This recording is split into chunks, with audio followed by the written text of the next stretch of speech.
Yes, you will have to fire people. That's part of the deal when you own your own business, when you're growing a business, if you're a leader or the business owner. I'm so tired of micromanaging. How do I train, manage, and lead? I can't find time to be visionary. Head down in the weeds. Yes, 100% of the time. When you start getting intentional with your business, when you start having KPIs for your people, clear job descriptions, when you start having weekly meetings that are ran like a board of directors meeting, that are ran like a business versus a coffee clutch, when you start getting workflows and start enforcing for people to use this CRM with updating matters, when you start adding layers, where we are doing daily huddles and we're looking at what were your top 3 goals for today? When you start having clear, concise, well communicated process, production, you're running reports on each department, you're having your Monday CEO days, which is hilarious to me because so often employees, when I have an interviewing, they're like, there's no process. It's all chaos here. There's no job descriptions. They don't have rule books. And that's a reason for leaving firms. That's a reason for being unhappy in jobs. Then the business owner, the attorney, starts investing in the creation of this, and then there's resistance to it. It is part of the process. Firing people is always part of the process, or in an ideal world, they'll self-select out. But when you start putting parameters, what's the saying? The people that are unhappy about the boundaries are the ones that violate it the most. Now, I'm not saying you had bad people on the bus before, that you hired wrong. Maybe yes, maybe no, does not matter. It's irrelevant because it's part of the process when you start growing. When you start getting intentional about your business, when you start inspecting and looking at reporting and production and case matters and hourly time entries and making certain it's not from a place of micromanaging. And I don't know why this is, but so often it is your first employee or the longest standing employee that have the biggest problems with this. And then we feel a tremendous amount of guilt. They were with me when it was me and the goldfish. They've been through every phase of it. Nobody knows the business like they do. There's no way I'll be able to replace this person. Yeah, they're just grouchy. Yeah, they're just negative. But that's just Susie. She's always like that. There is going to come a time. If Susie was with you since day one and Susie's so invested in your why and the business and what have you, they will 100% embrace the structure, the standards, the systemization. Maybe not at the beginning. We can't do that. We've tried that, and that happens. That's part of the process. But we're going to burn the boats on the past, and we're going to pick from a place of possibility and new creation. When it was just you and I, we were able to handle 250 files. I don't know why this person can't handle 70 files. Well, because we didn't have the layers of the process. We didn't have a CRM then. We didn't have a workflow then. So one activity, while it is efficient and effective from automation, the beginning of the process of updating it, what have you, takes an extra 4, 5, 7 minutes. And we're okay with that because we get the metrics for our CFO and or from place of business valuation when we eventually want to sell this thing or grow this thing or open a satellite office or expand across the US, whatever our plans are. So comparing to when it was just you and her, there'll be a little bit of resistance, but eventually when they get anchored to the overall plan, the vision, the long game, and where you're going, they should be able to rise above. Now they can hold you accountable with pushing back and reminding you of things in the past, what have you, but they're not in a place where they are the biggest bottleneck within the process. So as you systematize, as you grow, yes, to my 2 clients that literally said this to me on the exact same day at the exact step in the process, week 9 of 12. And I thought about this morning. I'm like, wow, interesting, because we're 9 weeks in. Everybody has job descriptions. Everybody has KPIs. We have quarterly projects in place. We have a bonus structure in place that's team centric. So if there's one kind of squeaky, little complainer in there, they're pulling the rest of the team. So the team are the one that don't have toleration for this any longer. We have a workflow within our system. We're generating reports. We're doing a daily huddle that is ran like a military stand-up meeting. We're talking about our top 3. We're monitoring overdue tasks. We're looking at the leads. We're looking at the conversions. We're looking at sales and intake are doing follow-up. People can't hide anymore.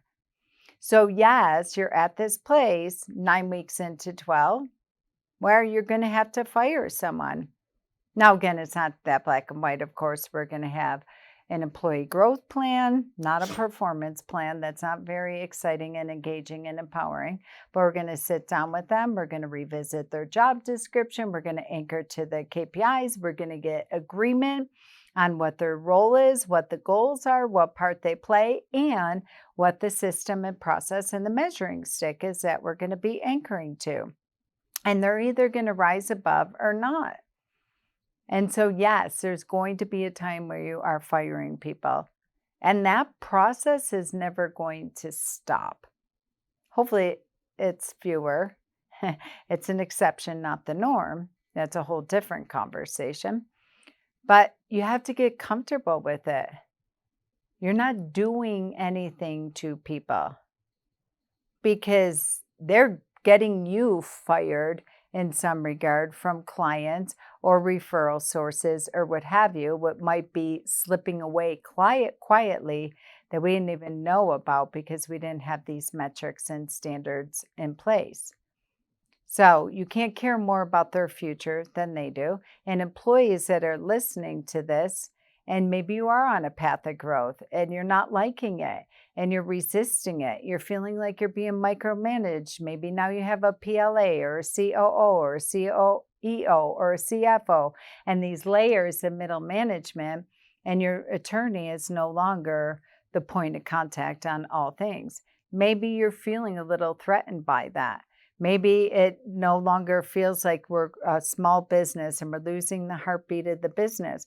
Get rid of all those stories, get rid of all those emotions. And for employees, if you're feeling like this is no longer a business that I signed up for in the beginning, or we're running everything very corporate, as some things that I hear right now, or we no longer care about the clients or the employees or what have you, because now it's all systemized or what have you. If these emotions, if these thoughts, if these feelings are coming up for you right now, pause and get really real and go back to your job description. Make sure this is the one that's for you anymore.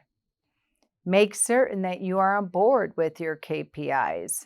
Make certain that you are showing up prepared. Maybe you're resenting it or resisting it because you're not prepared for the meetings. Maybe you're not clear on why we're measuring this and why we're doing this.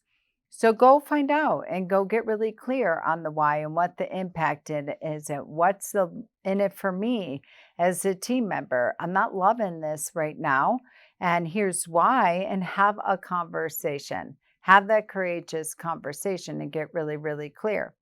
And it might be that this is no longer the business for you because we are running it on systems and metrics and reporting and running it like a true business. And maybe that's not the deal for you. And so that's okay too. But the goal is that you have the upfront conversation and stop sweeping it under the rug.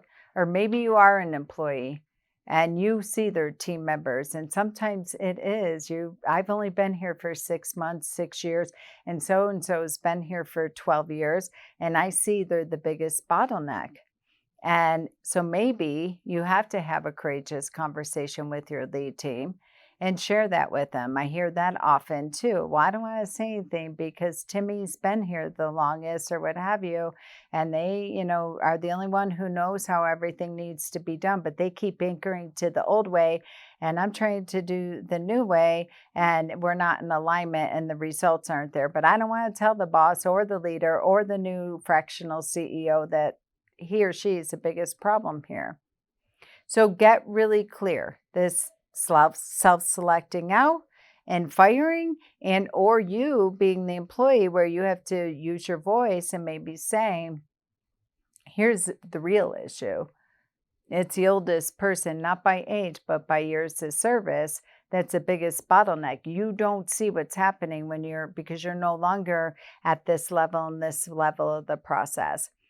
You're in back-to-back conferences or in client meetings or in brainstorming or marketing meetings or on the road doing speaking engagements. You're not seeing this. So as you level up, your every voice matters, not from place of drama, not from place of pointing fingers or what have you. Just stick to the facts without the emotion. So maybe you are in that place where you are the entrepreneur, and yes, you do need to fire. And sometimes it's really, really hard. Maybe you are the new kid on the block and you need to bring light to the most seasoned person there is the biggest problem. And we need to address this because here's why we're not reaching goal. Here's why the system's not being followed, because after we walk out of that meeting, here's what they're saying at the water cooler. But yes, firing is always a necessary step in the process as you start to treat and run and build and set up your business like a true business. I'm so tired of micromanaging. How do I train, manage, and lead? I can't find time to be visionary. Head down in the weeds.